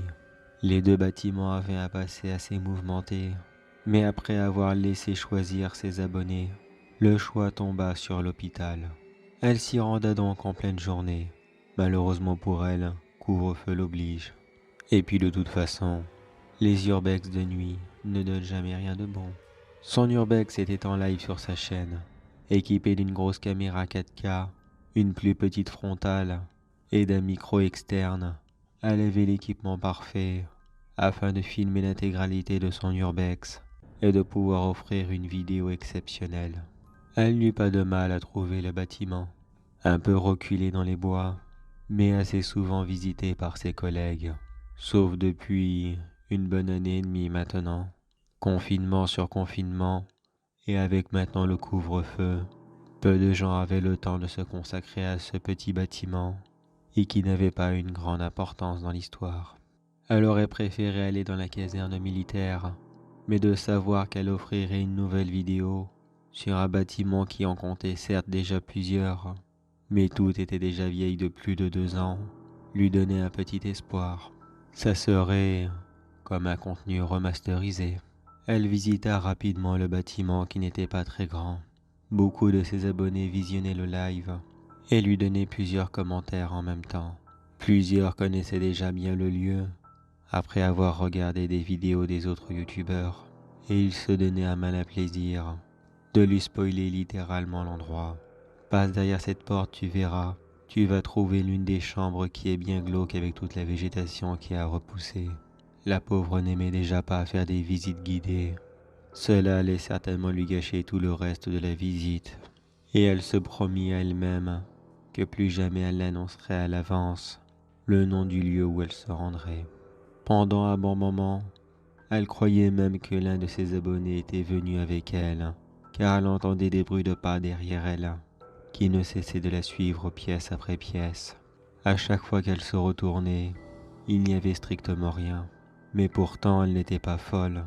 Même ses abonnés lui écrivaient en commentaire « Ne t'inquiète pas, nous aussi nous l'avons entendu. Il y a bien des bruits de pas dans ce bâtiment. » À plusieurs reprises, elle cria à voix haute « Veuillez sortir maintenant, ce n'est vraiment pas drôle. Vous voyez bien que vous foutez mon live en l'air. » Mais elle ne reçut jamais aucune réponse.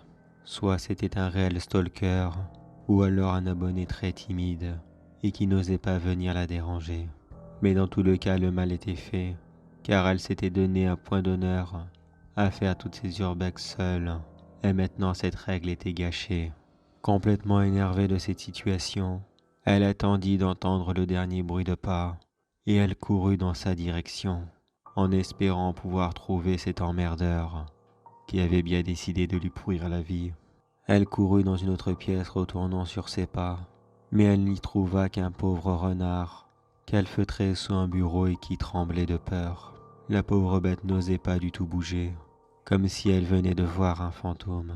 Beaucoup de ses abonnés lui écrivaient « Tu vois bien que tu lui fais peur, s'il te plaît, laisse-le tranquille. » Mais l'un d'entre eux écriva aussi « Vous ne trouvez pas qu'il a le regard porté ailleurs ?» Elle le regarda attentivement, et effectivement, le regard du renard n'était pas porté sur la jeune femme, mais sur quelque chose qui était derrière elle.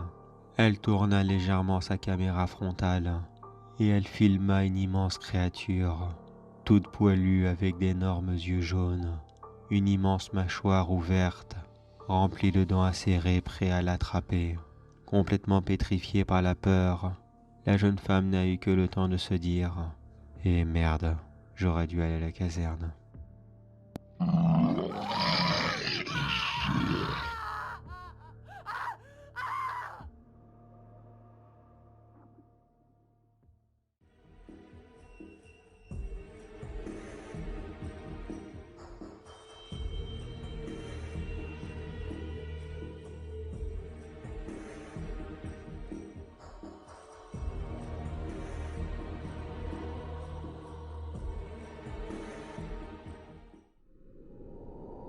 Ring around the roses, pocket full of posies.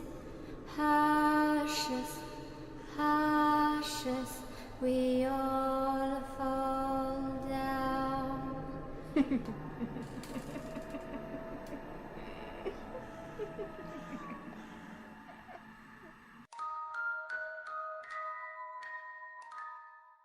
Bonsoir à tous mes petits monstres. Juste avant que la vidéo ne commence, j'aimerais juste vous partager ce magnifique petit fanart qui a été réalisé par H de Lee Art. Excuse-moi si je prononce mal ton pseudo, mais moi et les prononciations comme ça a toujours fait deux. Et comme vous voyez, je ne suis pas tout seul. On me voit sur le côté, accompagné de Piraku, de la chaîne Piraku, épitaphe de l'horreur, Récits fantastiques, Dainis et Creepy Stories. Bien sûr, je ne vous les présente pas. Je pense que vous les connaissez déjà tous. Mais je vous encourage tous à aller découvrir le travail de H de Lee Art sur son compte Instagram, dont le lien sera dans la description de la vidéo. Allez y faire un tour, croyez-moi, ça vaut vraiment le coup d'œil. Sur ce, mes petits monstres, place à l'histoire.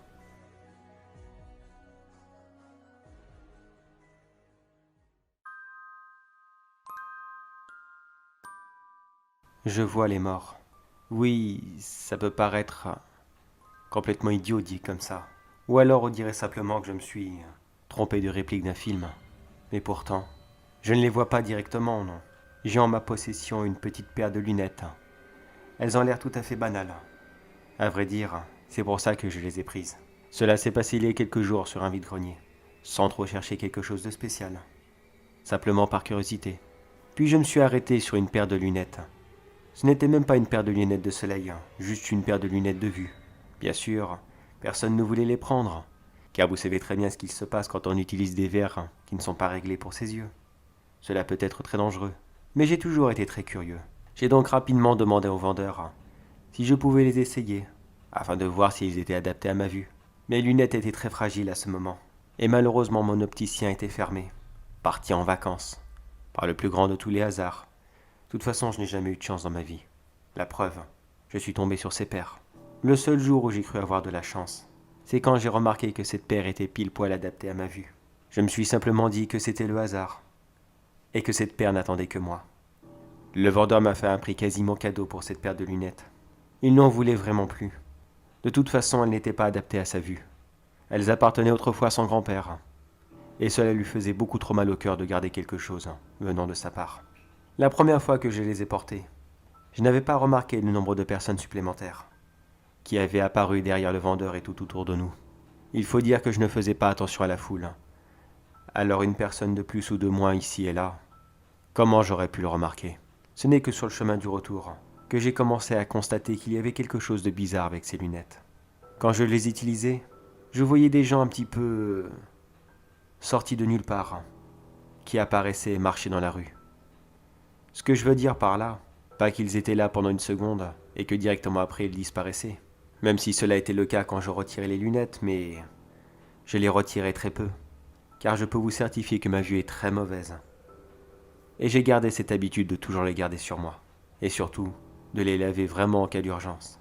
Oui, croyez-moi, j'ai vraiment une très très mauvaise vue.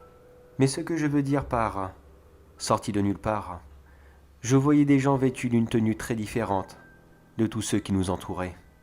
Certains étaient vêtus comme nous, mais beaucoup d'autres étaient vêtus des années 50, 30, ou voire même de tenues si vieilles, que je ne pouvais même pas leur donner un âge précis. J'en ai déjà vu un petit groupe se promener en armure. Oui, oui, en armure de chevalier. Ils étaient là, bien groupés, à avancer en ligne droite, ne faisant pas attention à tous ceux qui étaient autour d'eux, comme s'ils étaient en patrouille, ou s'ils montaient la garde sur quelque chose. Plus le temps passait, plus je commençais à comprendre que non, ce n'étaient pas des gens bizarres qui m'entouraient, mais c'était bien ces lunettes, qui me faisaient voir quelque chose qui ne devait plus être là. J'en ai donc convenu que oui, je voyais les morts. J'ai plusieurs fois été tenté d'interagir avec eux. Je dois dire que jusqu'à là j'ai toujours eu de la chance. Le peu qui ont bien voulu communiquer avec moi, ou alors qui comprenaient ce que je disais, m'a fait rapidement comprendre que je ne devais pas leur parler, que je ne devais même pas essayer d'interagir avec eux. Pourquoi, je ne sais pas. Les morts ne sont pas très bavards, je ne les entends jamais communiquer. La grande majorité du temps, quand je me promène ici et là, j'utilise toujours ces lunettes pour voir qu'est-ce qu'ils font. Comme je vous l'ai dit, je suis très curieux. Et voir ces gens du passé refaire les mêmes activités qu'avant me donne comme un côté de nostalgie, mais une nostalgie que je n'aurais pas connue. C'est difficile à expliquer. Disons que j'étais devenu comme un historien qui serait tombé dans un véritable magasin de bonbons. Des fois, je pouvais passer des heures à les regarder. Des heures à regarder ces soldats qui continuent à faire leur ronde. D'ailleurs, j'ai découvert sur Internet que non loin de chez moi, là où ce groupe de soldats patrouille, il y avait autrefois un donjon, mais qui a été détruit durant la guerre de 100 ans, et qui, par faute de moyens, n'avait jamais été reconstruit. J'imagine que ce bataillon de soldats est tout simplement mort durant la guerre, et qu'ils n'ont jamais cessé leur activité. Parfois, je regarde dans des vieilles boulangeries, et j'y vois les anciens boulangers, travailler encore mais dans les fours modernes, en répétant les vieux gestes, qui ne seraient pas du tout adaptés pour ce modèle. Cela m'est déjà arrivé de voir 3 générations de fantômes répéter les mêmes gestes, ensemble, mais sans communiquer entre eux. Comme je vous l'ai dit, ils ne sont vraiment pas bavards. Ils ne font que faire la même chose, comme s'ils ne connaissaient que cela. Des anecdotes comme ça, je pourrais vous en compter des centaines. Des artisans, des maçons, des infirmiers, des docteurs, pratiquement tous les bâtiments publics du monde, tous les centres-villes, toutes les places publiques, tout sur Terre, dispose de son petit groupe de fantômes, qui répètent inlassablement les mêmes choses. Mais malheureusement, durant l'un de mes voyages, j'aurais dû me renseigner. J'étais à Londres pendant mes vacances. Une très belle ville chargée d'histoire. J'en ai donc profité pour pratiquer mon activité préférée et voir comment vivaient les gens d'avant. Cette ville est peut-être magnifique, mais croyez-moi que lorsque vous entrez dans les anciens quartiers, vous y voyez quelque chose d'horrible. Le grand incendie de 1666, qui avait détruit une grande partie de la ville et qui avait donné la mort à énormément de gens. J'ai vu ces fantômes courir et hurler partout, comme s'ils brûlaient encore, des centaines d'années plus tard. Je n'ai pas pu supporter cette vision très longtemps. Je suis donc rapidement parti, laissant ces pauvres âmes dans leur tourment éternel.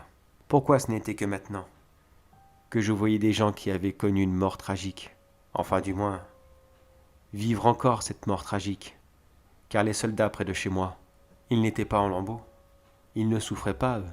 Est-ce que la mort avait été trop violente? Est-ce qu'ils n'avaient jamais trouvé le repos éternel? Je l'ignore. Malheureusement, ces lunettes n'étaient pas fournies avec un mode d'emploi.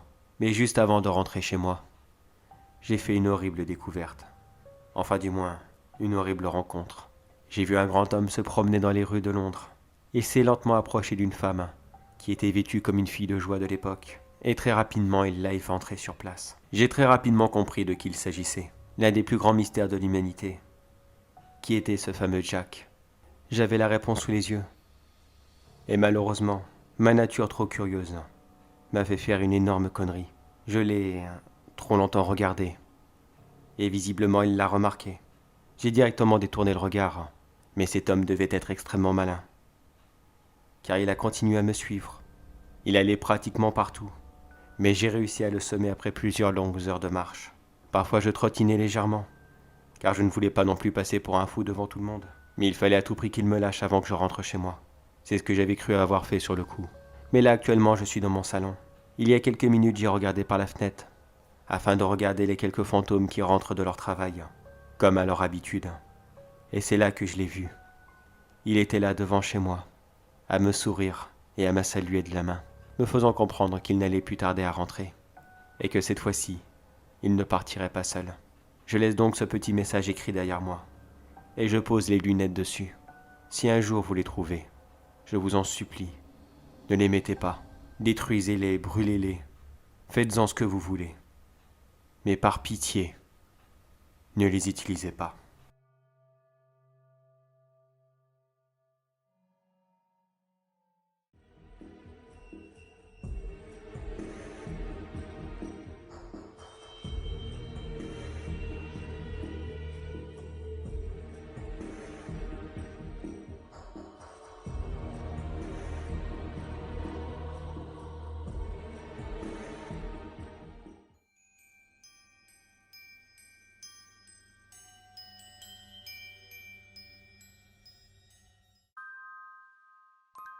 Dans un pensionnat de filles où nous tairons le nom, un groupe de jeunes filles attendent impatiemment, comme chaque jour, la sonnerie de midi. Car pour elles, cette sonnerie signifie non pas aller déjeuner, mais plutôt à aller s'exercer à leur petit jeu favori. Un petit jeu tout simple, tout bête, qui consiste uniquement à se rendre aux toilettes du dernier étage et essayer d'y franchir la porte des WC tout au fond sans trébucher. Un exercice tout bête, vous me direz. Mais pour une raison qui échappe à tout le monde, tous ceux qui essayent ratent à chaque fois. À chaque coup, les filles essayent d'enjamber, de sauter, de courir, mais systématiquement, elles trébuchent sur rien, elles tombent et les autres se moquent d'elles.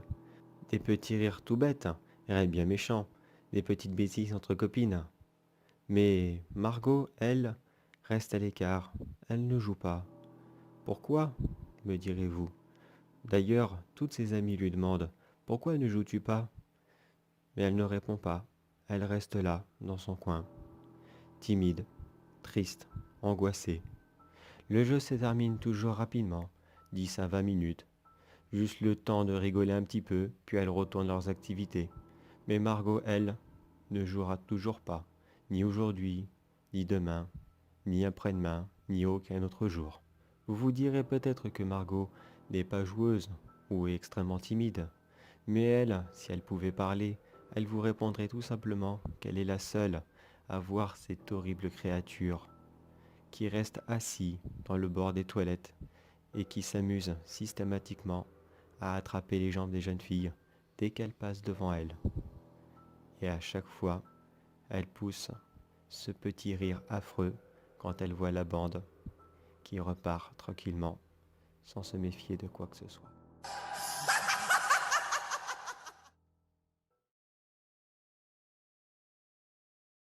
Ring around the rosy pocket full of posies. Ashes, ashes, we all fall down.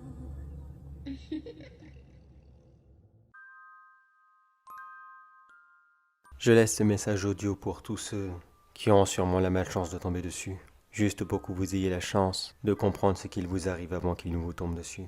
J'aurais envie de dire que c'est ma faute, je suis désolé, mais d'un sens, il a toujours été là, et je n'ai rien provoqué. La seule bêtise que j'aurai, ça sera ma propre mort, et bien sûr celle de tous ceux qui viendront me chercher. Pourtant j'avais bien laissé un mot, ne venez pas, il était sur mon bureau, autant tout vous dire maintenant. Cela faisait plusieurs mois que j'étais à la recherche d'une créature. Je ne croyais absolument pas à son existence. Et cela était plus comme le passe-temps de quelqu'un qui s'ennuie vraiment, qu'un réel but dans la vie. Rien que son nom est déjà en soi quelque chose d'un peu stupide. Je veux parler bien sûr du Cartoon Cat. J'ai passé tout mon temps à répertorier, chercher, cartographier tout ce qui pouvait le concerner. Tous les soi-disant lieux où est-ce qu'on aurait vu une apparition de lui. Et bien sûr toutes les infos qu'il y avait à savoir, juste en cas où. Pour ceux qui ne le connaissent pas, il s'agit d'un humanoïde, mi-homme mi-chat, de plus de 2 mètres de haut. Il ressemble beaucoup à Félix le chat, un personnage d'un dessin animé des années 30. Tout comme lui, il est intégralement noir, à quelques petites différences près, et porte une grosse paire de gants blancs, typiques des cartoons de l'époque. Et comme signature de son passage, quand il serait non loin de vous, vous entendrez une musique provenant d'un de ces cartoons. Ces musiques un peu absurdes, mais qui pour les plus vieux d'entre nous, nous rappellent la bonne époque. J'ai donc passé plusieurs temps à chercher d'un endroit à l'autre, passant par tous les lieux où ce que le Cartoon Cat aurait été aperçu. Mais à chaque fois, soit j'arrivais bien trop tard, ou soit il n'existait tout simplement pas. J'ai longtemps pensé que j'étais devenu complètement fou. Pourquoi foutre au voyant chercher quelque chose qui n'existe pas? Quand j'y repense maintenant, j'aurais mieux fait de m'acheter une PS5. Niveau passe-temps, au moins ça aurait été beaucoup moins dangereux. Mais la partie sérieuse a commencé hier soir, quand j'ai trouvé une vidéo très récente de gens qui auraient, bien sûr soi-disant, filmé le Cartoon Cat, qui se cacherait dans une ancienne usine désinfectée. J'aurais pu avoir un doute, quand j'ai vu la grande liste des commentaires, et que personne ne venait pour y répondre. Apparemment, d'après un ami des blogueurs, ils auraient disparu après avoir eu le temps de poster cette vidéo, sans qu'ils n'aient eu le temps de quitter l'usine. À ce moment, je me suis dit, oui, bien sûr, ils ont juste envie de copier le film Le Projet Blair Witch. Ça ne serait pas les premiers, ça ne sera sûrement pas les derniers à le faire. Enfin bon, pourquoi pas? C'était la seule piste que j'avais à ce moment. J'ai donc pris toutes mes affaires et j'ai roulé pendant plus de 6 heures afin de rejoindre cette usine désinfectée. Cela aurait été ironique d'un sens, si l'usine aurait été une usine de pâté pour chat. Mais non, une simple usine de meubles. Tant pis, si le Cartoon Cat existe, il n'a absolument aucun sens de l'humour. Cela est même bizarre pour un personnage de cartoon. Mais revenons-en au fait. Une fois arrivé sur place, j'ai pris le minimum d'équipement, une simple GoPro et un petit projecteur pour m'aider à avancer dans le bâtiment. J'ai fait le tour un long moment afin de trouver une entrée. À plusieurs reprises, j'aurais juré entendre une musique qui se serait échappée du lieu. Mais j'ai directement pensé aux soi-disant blogueurs qui avaient disparu. Après tout, ils venaient juste de lancer la rumeur du Cartoon Cat, non loin de chez eux. Alors ils essayent peut-être de faire vivre le mythe. Peut-être même que je ne suis pas le premier arrivé sur place. Peut-être que d'autres sont déjà partis en courant, ou se sont fait littéralement dessus à l'idée d'entrer dans le bâtiment et d'entendre la musique juste avant. Je m'étais rapidement mis en tête que j'allais démasquer des imposteurs, plus que je n'allais trouver un chat géant dans ce bâtiment. Mais si j'aurais su, j'aurais détalé moi aussi comme un lapin. Après avoir péniblement trouvé l'entrée, enfin du moins, une fenêtre qui a bien voulu s'ouvrir, j'ai commencé à visiter cette immense usine. Je ne sais pas quel genre de meubles ils fabriquaient ici, Toutes les publicités la concernant ont été effacées, mais je peux vous assurer qu'il ne s'agissait sûrement pas des petits meubles de jardin pour la grand-mère. J'ai marché comme cela aléatoirement un peu partout, sûrement même pendant une bonne heure. J'étais prêt à faire demi-tour, quand soudainement j'ai entendu de nouveau cette musique. Cette fois-ci, plus de doute. Quelqu'un ou quelque chose voulait me faire peur. En tout cas pour lui, c'était raté. À défaut de trouver cette créature, j'allais pouvoir démasquer un petit groupe d'imposteurs. Et d'un sens, cela est sûrement beaucoup plus gratifiant. J'ai donc suivi cette musique. Elle terminait sur un grand couloir, qui lui-même se finissait sur une immense pièce, qui devait certainement servir d'entrepôt, quand tous les meubles étaient finis d'être construits et prêts à être envoyés. Mais en arrivant sur place, je n'ai pas trouvé de petite équipe de jeunes, s'amusant de leurs bêtises, et certainement torchés comme des huîtres, après avoir vidé plusieurs bouteilles de bière. Non, ils n'étaient plus en état de le faire. Je les ai trouvés, bien sûr, les blogueurs qui avaient posté cette vidéo quelque temps plus tôt. Mais dans l'état qu'ils étaient, ils ne pouvaient plus rien faire. Il y avait un tronc ici et là, l'intérieur de leur corps, organes, côtes et d'autres os, étaient éparpillés aussi un peu partout sur les meubles qui attendaient d'être livrés. La salle était maculée de sang, et plusieurs vermines, telles des mouches et autres rats, avaient déjà commencé leur travail. J'ai bien failli vomir devant cette vision d'horreur. Mais j'ai rapidement repris mes esprits, et j'ai décidé de faire demi-tour. Mais avant même que je n'arrive à atteindre le bout du couloir, j'ai entendu comme un énorme grognement derrière moi, et cette musique encore plus forte que d'habitude. Je me suis retourné, même si je savais au fond de moi que je ne devais pas le faire. Mais la curiosité a été plus forte, et c'est là que je l'ai vue. Cette immense créature, plus de 2 mètres de haut, qui me fixait avec ses grands yeux vides. Elle me souriait de son immense bouche, d'où en sortaient d'immenses dents, couvertes de sang et de tripes, qu'elle venait sûrement de saisir sur le sol, afin de se payer une petite entrée, avant d'attaquer le plat de résistance, moi. Soudainement, la musique s'est stoppée, puis il s'est mis à courir dans ma direction.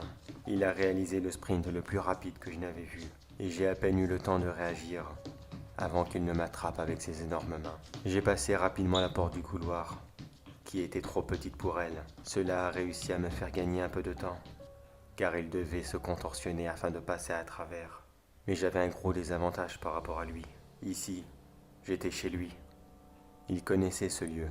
Je ne pouvais donc pas me cacher. J'ai continué à courir aléatoirement, en priant pour trouver cette foutue sortie. Mais cela ne fut pas le cas. Je ne sais pas combien de temps j'ai pu tourner en rond comme cela. Mais à bout de souffle, j'ai décidé de me cacher dans un placard et d'enregistrer ce petit mémo avant que l'inévitable arrive. Cela fait maintenant une demi-heure que je suis caché ici. Une demi-heure plus le temps qu'il m'a fallu pour enregistrer ce petit mémo. C'est bon, maintenant je suis bien reposé. Je ne sais pas si je vais pouvoir lui échapper. Mais croyez-moi que je n'ai pas l'intention de rester ici et d'attendre qu'il m'attrape. Après tout, je n'ai vraiment pas envie de jouer au chat et à la souris avec lui. Mais je laisse cette petite note derrière moi. Elle sera posée sur l'évier de cette salle, qui devait certainement être le vestiaire des employés. Et je le répète encore une fois, pour tous ceux qui le trouveront, suivez mon conseil. Si vous ne l'avez pas encore vu, ou s'il ne vous a pas encore trouvé, sortez d'ici le plus vite possible. Personne ne peut lui échapper. Moi, je vais tenter ma chance. Si vous n'entendez plus parler de moi, je vous dis adieu et bonne chance à vous.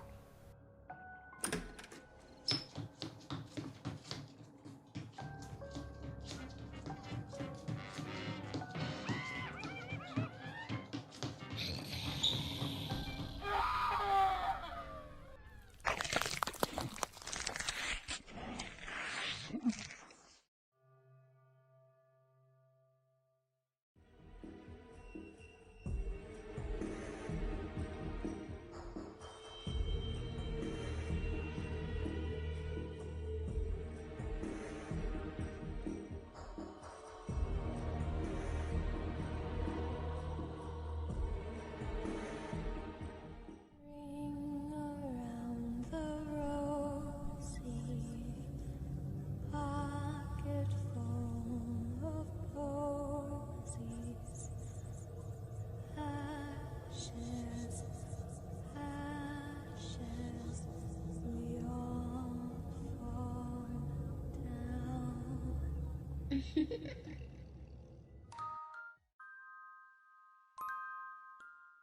Les miroirs, pour beaucoup de gens, cela n'est qu'un élément de décor, un simple meuble ou quelque chose d'extrêmement important dans leur vie de tous les jours, afin de se préparer à affronter cet horrible monde. Mais pour d'autres, les miroirs sont bien plus que cela. Il existe un rituel qui s'appelle tout simplement le rituel du miroir et qui peut vous permettre de vous venger de n'importe qui sur Terre. Pour le réaliser, il n'y a rien de plus simple. Il vous faut tout simplement un miroir, un rouge à lèvres, un grand sac de sel et être dans une pièce seule et de préférence plongé dans le noir. Vous pourrez essayer de le pratiquer de jour, mais je vous déconseille fortement d'essayer. La lumière ne sera pas votre allié durant ce rituel. Vous comprendrez pourquoi. Placez le miroir dans une grande salle vide et assurez-vous que vous puissiez vous y voir intégralement dedans. Le miroir n'a pas besoin de faire votre taille. Personnellement, je vous recommande même d'en avoir un petit afin de pouvoir vous asseoir par terre. Une fois votre miroir placé, faites un cercle de sel tout autour de vous et du miroir, puis installez-vous devant celui-ci et écrivez avec le rouge à lèvres « Esprit, j'arrive et prépare-toi à souffrir ». Installez-vous bien confortablement devant le miroir, puis attendez simplement une dizaine de minutes. Essayez de fixer le miroir le plus que possible. Le plus important pour vous à cette étape sera d'essayer de maintenir le contact visuel le plus longtemps que possible avec le miroir. Si vous avez bien tout réussi, vous vous retrouverez dans un autre monde. Il sera comme le vôtre, à la différence que vous pourrez vous promener hors de votre corps, comme une âme errante sur terre. Comprenez maintenant que cela était très important d'avoir placé votre corps dans une position confortable, ou sinon quand vous le récupérerez, vous risqueriez d'avoir énormément de courbatures. Vous disposerez de plusieurs heures afin de retrouver votre future victime. Une fois que cela sera fait, vous pourrez entrer dans son corps et lui faire n'importe quoi pendant 1 minute, ni plus ni moins. Bien sûr, vous pourrez essayer de la faire se suicider, mais en 1 minute cela est très peu probable. Essayez de lui pourrir la vie en la faisant s'humilier en public, ou même de le faire rompre avec son conjoint. À vous d'exercer votre imagination. Là-dessus, je vous fais entièrement confiance. Quand vous aurez terminé, vous vous retrouverez éjecté de ce corps, puis vous devrez retourner au vôtre. Après tout, toutes les bonnes choses ont une fin. Mais attention cependant, car il n'y a pas que vous dans ce monde. Bien d'autres comme vous ont fait ce rituel et se sont retrouvés emprisonnés ici à tout jamais, ou alors d'autres créatures horribles qui cherchent à tout prix à s'emparer de quelqu'un afin de retourner sur Terre. Si vous croisez l'un d'entre eux, il ne fera pas la différence entre quelqu'un de normal et vous, alors essayez de ne pas le regarder. Lui par contre, il aura sûrement une lueur verdâtre tout autour de lui, symbolisant son attachement éternel envers ce lieu et son emprisonnement jusqu'à la fin des temps. Faites comme s'il n'était tout simplement pas là. Ils vont probablement sentir la présence de votre corps vide, d'où l'importance du cercle de sel qui les empêcheront d'y entrer. Mais c'est là que la dernière condition doit être respectée. Vous devez à tout prix le faire seul. Si par malheur, l'un de vos proches qui n'est pas au courant de ce que vous faites entre dans la pièce et vous voit inerte sur le sol, et que par malheur il brisait votre protection, votre corps se fera très rapidement remarquer par tous les autres esprits, et vous serez très certainement le prochain à devoir rester ici pour l'éternité. Mais si par chance vous avez réussi à tout accomplir, et que vous êtes rentré chez vous sans la moindre casse, vous avez réussi le rituel du miroir. Mais êtes-vous satisfait de ce que vous avez fait à votre pire ennemi? J'imagine que non. Une fois qu'on y a goûté, on n'a plus qu'une hâte, c'est d'y retourner. Alors allez-y, vous connaissez les règles maintenant. Mais avant, sachez une petite chose. Plus vous pratiquerez cette activité, et moins la barrière de sel sera efficace. À vous de voir si vous prendrez ce risque.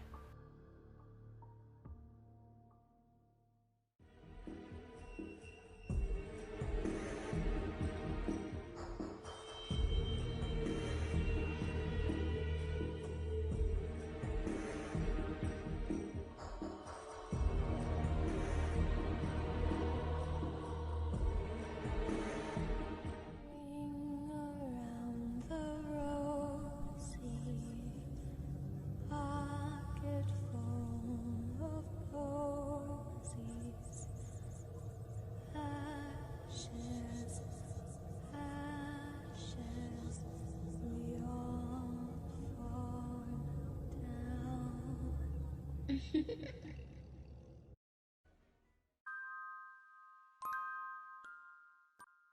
Un jeune homme vivait tranquillement dans un appartement.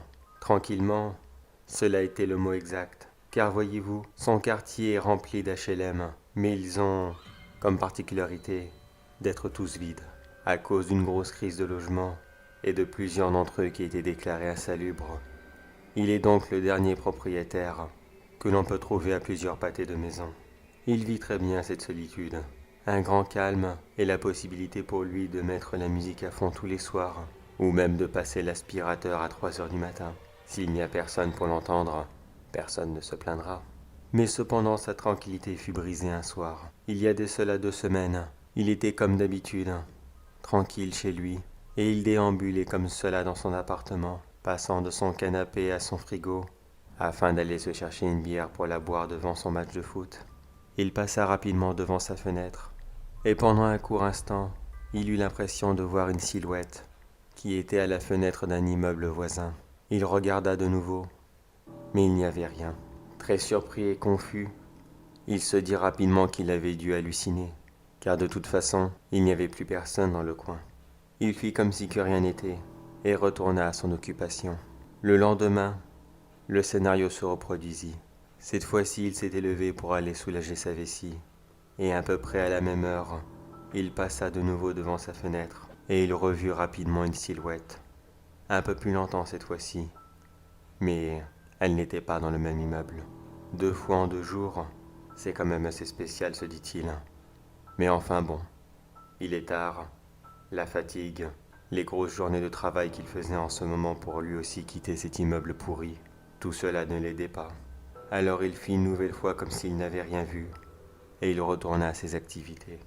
Il continua à se mentir lui-même pendant 4 nuits de suite. À chaque fois, la silhouette apparaissait un peu plus longtemps, et elle se déplaçait d'immeuble en immeuble, mais elle restait toujours à portée de vue. Parfois, elle ne faisait que changer de fenêtre, afin d'être sûr que cet homme puisse la voir. Un soir, il décida de placer une caméra devant sa fenêtre, afin de pouvoir filmer l'instant, et essayer de prendre sur le fait ce qu'il pensait être un éventuel squatteur, car si ces immeubles étaient déclarés insalubres, il y avait une bonne raison à cela, et cette personne n'avait rien à faire ici. Mais durant 3 jours de suite, à chaque fois que sa caméra essayait de filmer la silhouette, celle-ci s'arrangea toujours pour ne pas être dans le cadre. Et puis, la mauvaise qualité de celle-ci n'arrangeait pas les choses. Alors il décida de casser sa tirelire et alla en acheter une nouvelle. Une bien meilleure qualité bien sûr, mais sans non plus être en 4K, car de toute façon il s'imaginait mal pouvoir l'utiliser de nouveau plus tard. Peut-être un anniversaire ou une fête quelconque, se dit-il. De toute façon, une caméra au pire, ce n'est jamais perdu. Et il l'installa donc dans son immeuble voisin. Avec un deuxième angle de vue, il aurait certainement plus de chances de pouvoir prendre cette silhouette sur le fait. Le soir venu, il vit de nouveau la silhouette, mais elle s'était encore arrangée pour ne pas être devant la caméra. Du moins, devant les 2 caméras. Complètement agacé de cette situation, il décida d'en acheter une 3e et de la placer dans un immeuble qui avait une vue large sur tout le quartier. Celle-ci était de bien meilleure qualité, qui avait une application qui pouvait directement se connecter sur son smartphone. Il pouvait voir en direct l'angle de vue de la caméra. Ce soir-là, il réussit à filmer la silhouette, et de très près, celle-ci était de taille moyenne, maigre, effrayante, un visage grisâtre, avec très peu de cheveux sur la tête. Le peu qui lui restait tombait sur un visage dont les yeux étaient absents de leurs orbites, et qui laissait apparaître un sourire parfait, mais aussi terrifiant que celui de Freddy Krueger. Effrayé, il fit tomber son smartphone sur le sol, et il laissa échapper un petit cri de terreur. Bien sûr, il voulait appeler au secours, il voulait ouvrir la fenêtre et hurler, afin que quelqu'un vienne l'aider. Mais qui pouvait l'entendre? Car malheureusement, quand on vit seul chez soi, dans un quartier complètement désert, certes on est tranquille, mais personne ne viendra vous aider. Alors il appela rapidement la police, afin de pouvoir demander la seule aide possible, sans bien sûr leur dire la vérité. Il leur dit simplement qu'il avait vu un squatteur dans un immeuble insalubre, et que celui-ci avait visiblement un air très menaçant, que cela devait être sûrement un cambrioleur, et qu'il avait peur pour sa propre sécurité. La police lui demandèrent d'attendre 15 minutes, le temps qu'ils arrivent. Il devait rester chez lui et se barricader. C'est ce qu'il fit sans attendre.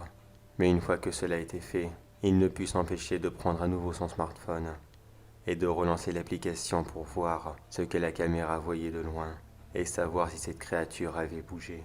Ou alors, avait-elle encore disparu, comme elle le faisait tous les soirs. Quand il l'alluma, la créature n'était plus à sa place. Sur le coup, il fut rassuré, et son énorme montée d'angoisse redescendit rapidement. Mais cela était de courte durée, car quand il regarda à nouveau le décor, il vit de nouveau cette créature. Mais celle-ci n'était pas au même endroit que tout à l'heure. Elle était devant une nouvelle fenêtre. Sa fenêtre.